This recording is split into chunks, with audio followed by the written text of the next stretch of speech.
So chapter 23, section 1, we're going to look at meat, poultry, and fish. And we'll look at proteins and the nutrients that are surrounding proteins. So the nutrients in meat. Meat, poultry, and fish are great sources of complete proteins. We're not going to get too much in depth versus incomplete versus complete proteins, but just know that eating any product from an animal, milk, eggs, cheese, meat, chicken, fish, they are good sources of complete protein. Protein is what we use to help our body grow and repair itself. Meat also provides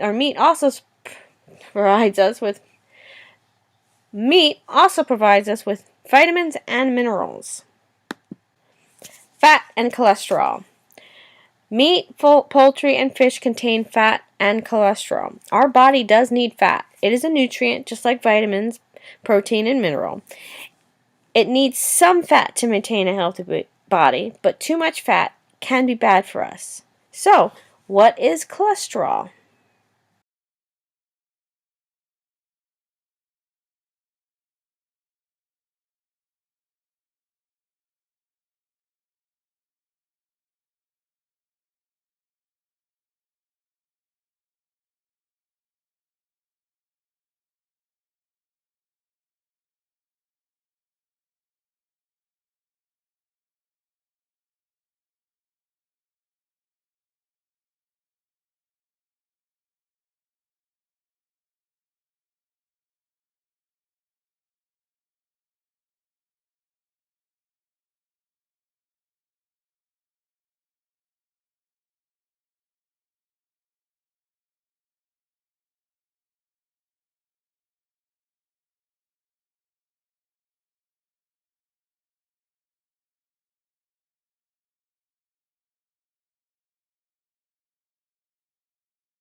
So besides proteins, meats, poultry, and fish provide us with vitamins. All meat, poultry, and fish has niacin, thiamine, vitamins B6 and B12. All of these help support our nervous system. You'll also get iron, which helps support our red blood cells. We also get vitamin E and potassium, which helps support a healthy heart. And we get zinc. This helps boost our immune system. Now, fish supplies these two extras. Fish gives us iodine and omega-3 fatty acids.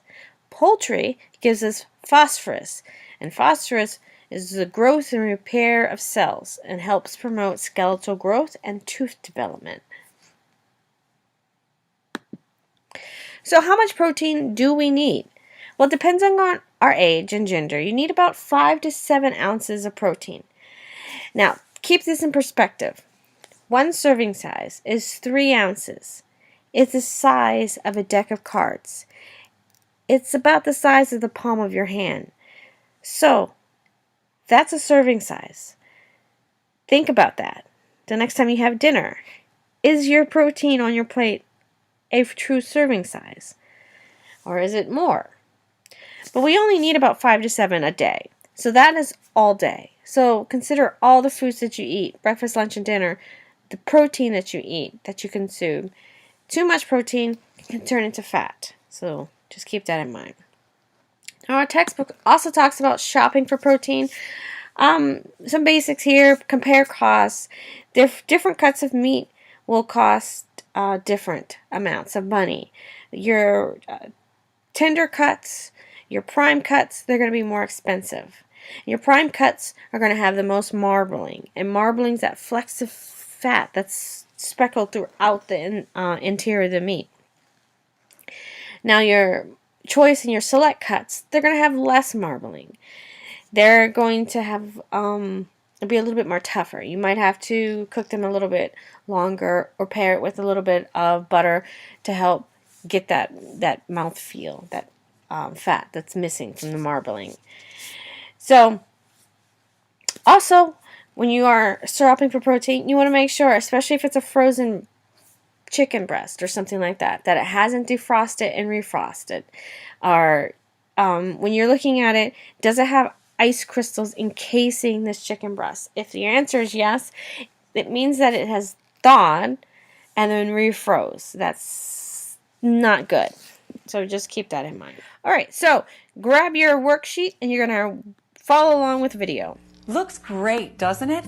And it really tastes amazing.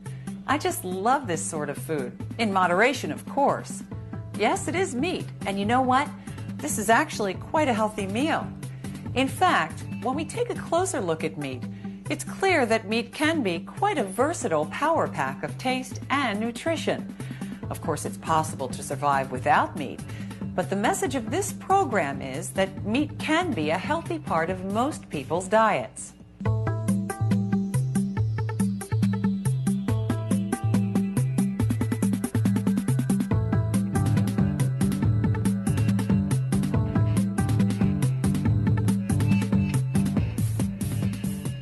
Meat has been a major part of the human diet for around 2 million years.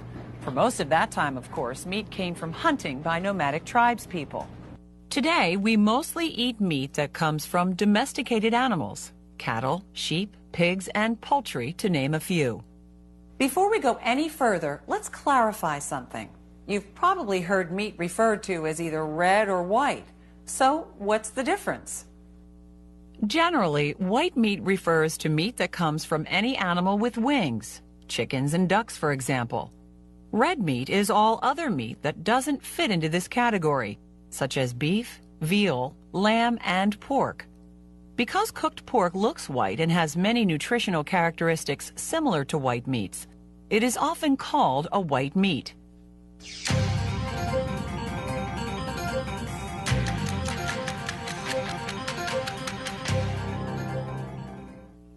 It's estimated that we eat around 110 pounds of beef, veal, lamb, and pork per person per year.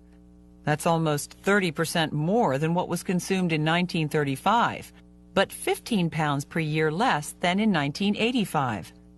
However, pork consumption has defied the recent downward trend and actually rose almost 10 pounds since 1975. Consumption of pork in America has been greatly influenced by immigrants, especially Europeans and Asians. With the changes within the industry that started to bring in new cuts, better looking pork to people visually, it had less fat on it, that started to stimulate an interest in people using cuts in different ways. Poultry consumption also defied the trend and more than tripled since the late 1960s.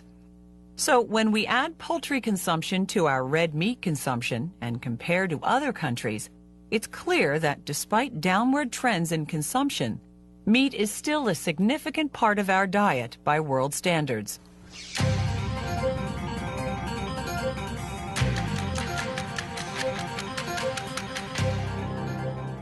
Red meat is not only a great protein food, but it's also an excellent source of essential nutrients. And yes, it does contain some fat, but that's okay because we need fat in our diets. For example, vitamins A, D, E, and K are fat soluble and need fat in order to be absorbed. Fat is no longer a big issue with red meat today. The meat industry, from producers to retailers, has taken notice of health professionals and consumers and provides a large variety of lean meat cuts to satisfy just about every demand.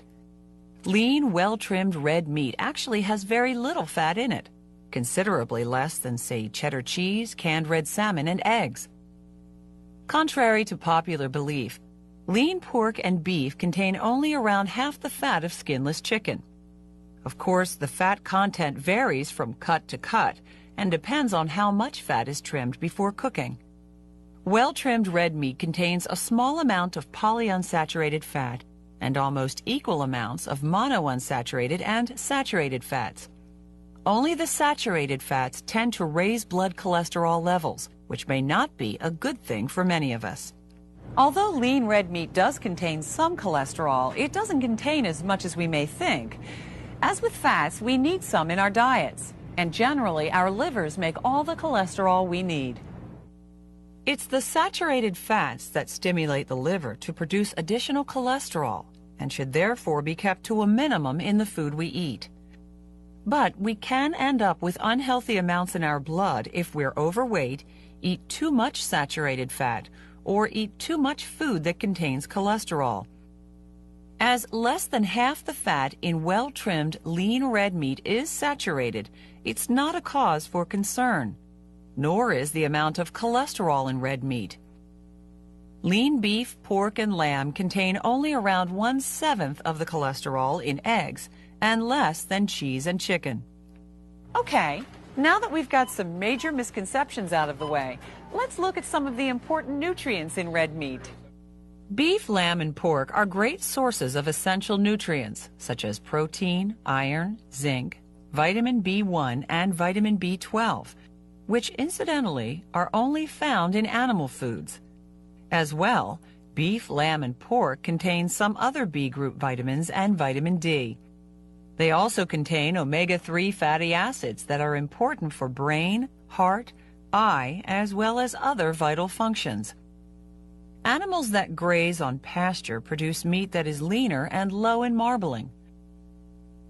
Also, pasture-fed beef contains 2 to 3 times more omega-3 fatty acids than grain-fed beef. It also has a better ratio of omega-3 to omega-6 fatty acids. Pork, too, has benefited from improved production techniques in recent years. The overall fat content of pork has been reduced by around 60%, which makes it a very low-fat meat. I think you could always look at this as a test case of how an industry has responded to what has been happening out there in the community. Now, consumers were becoming very concerned about what was in the meat and the pork that they were eating as a response to what they were hearing from nutritionists and health professionals and about how these things were affecting them. And so they started to come demanding different types of things from the butcher. And the butcher then had to sort of say, oh, well, you know, this is what I've always given you. What is it that you don't like about it? We don't see like these big traditional cuts. So if we look, for example, what happened in pork, about the early 70s, butchers said, hang on, we can actually cut the pig in a quite different way. It was called new fashioned pork. It was just a way of recutting the pig so that you had a whole lot of different cuts that were much easier for the butcher to trim and present in a very beautiful way, so they looked lean, they looked accessible, they looked lighter. They started to fit into this profile that the consumer was starting to demand because of the influences outside in the health community. So that continued, became more innovative. We see that there's new cuts of beef, there's new cuts of lamb, and so this trend has gone on within the butchers. But at the same time, the producers, whether it was the pork producers or the beef producers, the lamb producers, they started to look at what they were feeding their animals, so that if you select your leaner pigs, for example, from your litter, and those are the ones you breed from, you tend to get leaner pig. You'll find that you cannot buy a carcass that has the amount of fat that you could have 30 years ago. We reckon that there's about a 50 to 60% reduction in what we call the back fat measurement. So our carcasses that we're presenting are leaner. The whole industry has responded to what the consumer wanted. Now, despite red meat's high nutritional value and recent improvements in fat content, a lot of people are still concerned about the role of red meat in their diets, its fat and cholesterol in particular. Now, that's understandable if they're consuming too much of either, but a lot of people also think that eliminating meat altogether from their diets will benefit them. Unfortunately, recent studies show that eliminating and reducing red meat consumption is a real problem, especially for women, children, and elderly people. For example, 9% of toddlers and 11% of adolescent girls are iron deficient in the U.S. According to recent USDA surveys, the average intake of zinc by women 19 to 50 years of age was less than 75% of their RDA. Over 1/2 of women had intakes less than 70% of the RDA. Now, as it happens, red meat is the best source of iron and zinc. The iron and zinc in red meat is more usable or bioavailable than from other sources. Iron, for example, is 10 times better absorbed from red meat than from other sources. So if you avoid red meat, there's a very good chance that you're not getting enough of these essential nutrients. That's why it's important to understand the valuable role red meat can play in a healthy diet. When we think of how much meat that we need on our plate, it also always has to be in that balance, and that's what our healthy eating pyramid is all about, is to help us get that balance, which means we'll get all the goodies out of food that we need. So if we start off with the meats, which are the pork and the beef and the lamb, the chicken, the fish, and other protein sources, which are in what we call the eat moderately section. So I think a very simple guideline of that is to have something that would be about what would fit into my palm of my hand, or take up about that amount of space in its plate. And the reason that I emphasize this is because there is something we mustn't forget, is that you can't have a big amount of meat or go home and have a big steak, as people used to do for mum on a Sunday night, and hope that that would last for the whole week. Because a lot of the goodies that we get from these protein foods we cannot store in the body for a long period of time. So small and frequently is really the nutritional message.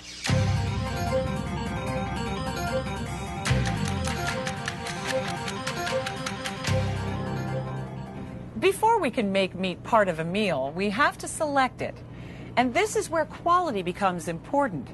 As with other food, quality depends on a number of factors.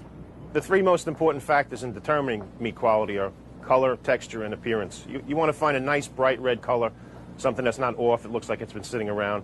The texture should be uniform, marbling throughout.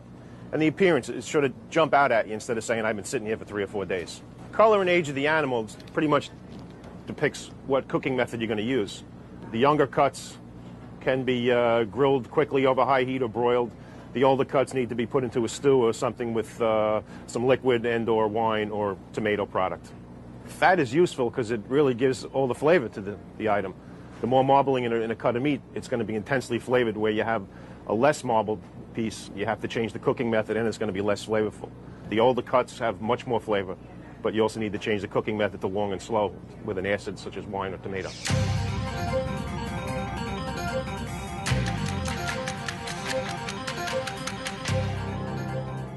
Okay, now we know what to look for in meat.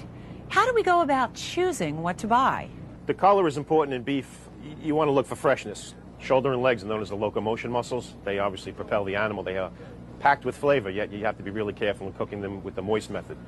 The loins contain the porterhouse, the T-bone, strip steak, the fillet.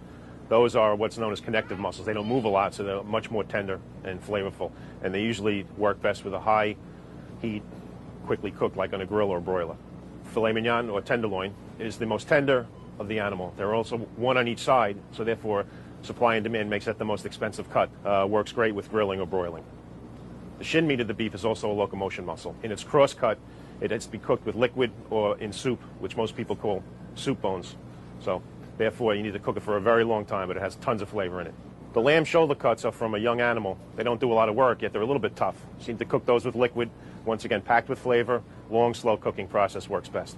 The loin of lamb doesn't do a lot of work. It's also a connective muscle. Best cooked over high heat, broiled, grilled, lamb chops, so on. The shank of the lamb is a little bit tough, but it's packed with flavor. You need to cook that over slow heat for a long period of time with a lot of liquid and moisture. The 4/4 chop of lamb, usually cut a little bit thicker, contains the strip steak and the tenderloin as we know it, and that works best on a grill or in a broiler, cooked rare over high heat.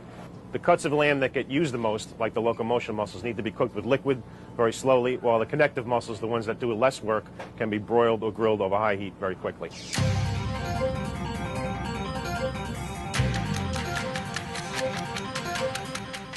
Meals for the 21st century are very different to how they were even 50 years ago. We have constraints of time, we have constraints of convenience, and we have constraints of people wanting a lot more interesting tastes. Now, the way that meats are now presented really fits into this. The meat cutters that we have today do a lot of the work for us. Since time is paramount to most families, we now serve a variety of kebabs already made and ready to go. Chicken, beef, sausage kebabs. We often grind a lot more beef. Custom orders for people. They want eye-round, which is very, very lean, leaner than most pre-ground meat, so we do that for them. We grind turkey for burgers. We have turkey London broil. We have chicken or in a marinade. Most of the prep work is already done for you when you get here, including meatballs that we make ourselves. We've got cuts that you never saw before. We've got cuts that are little loins that cook in maybe 5 or 10 minutes. We have cuts that are diced up so that flavors will be absorbed. Stir fries. Who heard of a stir fry 20 years ago? And these have all been developed because of the different cuts that are available. We offer something called Easy Cut in a prime rib roast, and it's we basically bone it and tie it back up together with the bone. You get a little more flavor with the bone on, yet you don't have the hassle of cutting around the bone. It comes right off. Removal of rind and bone is strictly a time issue, too. We do that for you here. You don't have to worry about it at home. Smaller portions are popular today. I think people want to get one small piece for themselves or 4 small pieces for the family. They want to finish it and not have leftovers. Freshness is paramount in a lot of families. Also, I think in the United States, we find that you can do with a lot less. A 9 or 10 ounce portion is no longer necessary as it was in the 60s. You can get by sufficiently with 4 or 5 ounces of red meat.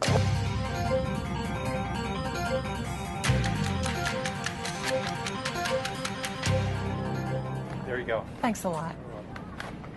As in all other areas of food preparation, safety and hygiene must apply to all areas of meat handling and cooking. When we bring meat into the home, because the meat has been already cut up and handled, there is a chance that has already had some contamination on it or some bugs. So getting it into the fridge or the freezer so that you can retard the growth of those bugs is very important. Obviously, the colder it is, the bugs don't like growing in the cold, so they will have less opportunity to grow. And that's why you can keep foods for much longer in the freezer. Then once we want to use the food and it's been well wrapped, it's very important that you don't have what we call cross-contamination by mixing foods that may, like cooked and uncooked foods, mix together. So therefore, when we're cooking, for example, something like a stir-fry where all the meat has been handled, it is actually important that you make sure your surfaces are very clean, that you do that very quickly, and that you do turn all your meat over in the pan to make sure that it's had contact with some high heat on the surface. So the usual procedures that one would follow are very, very important for meats.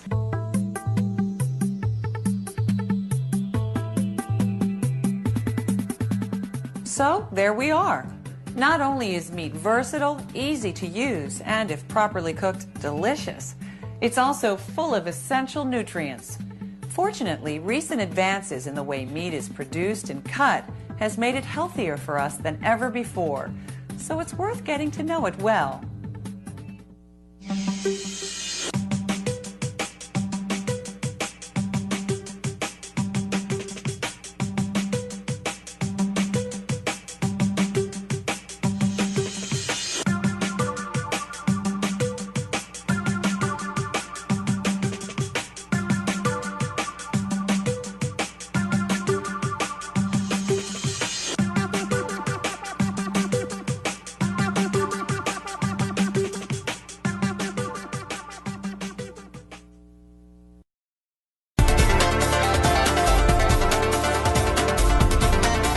Eating healthy and keeping your weight in check isn't easy, especially when we're on the go and surrounded by so many tempting high-calorie foods.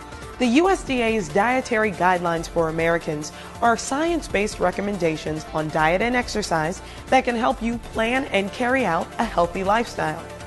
These guidelines are updated every 5 years and have traditionally come with a visual aid to help simplify basic nutrition concepts. For 20 years, that aid was the food pyramid, or My Pyramid. But in 2011, the USDA replaced My Pyramid with a new initiative called My Plate. The USDA hasn't disavowed My Pyramid completely. They still consider it to be good nutritional information.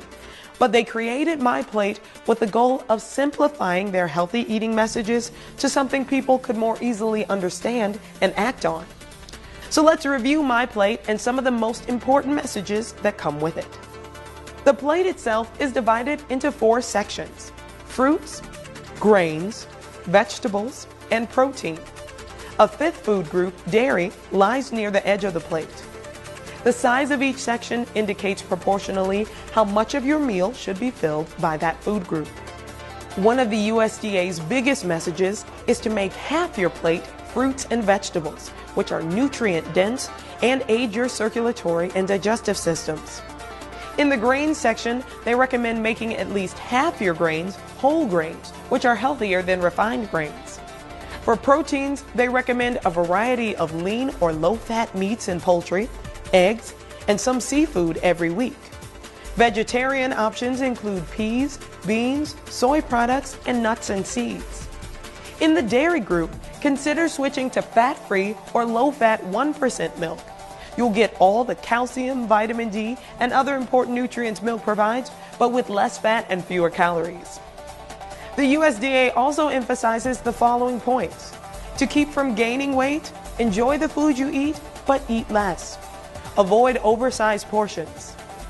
Compare the sodium content of prepared foods like soup, bread, condiments, and frozen meals, and choose the ones with lower numbers. Too much sodium can contribute to high blood pressure and other health concerns. Avoid taking on empty calories with no nutritional value. Drink water instead of sugary soft drinks or those juice drinks that are disguised as fruit juice. Following these simple guidelines, using the visual cues shown in My Plate, and adding exercise to your daily routine will help you get to and maintain a healthy weight, and ensure that you're getting a full complement of all the nutrients your body needs to stay healthy. You can find My Plate and the dietary guidelines for Americans at choosemyplate.gov. This website also contains lots more detailed nutrition information and several interactive tools to help you plan a healthy diet and exercise program. Ultimately, exercise and healthy eating makes you feel better, look better, and perform better in everything you do. So why not give it a try? What have you got to lose?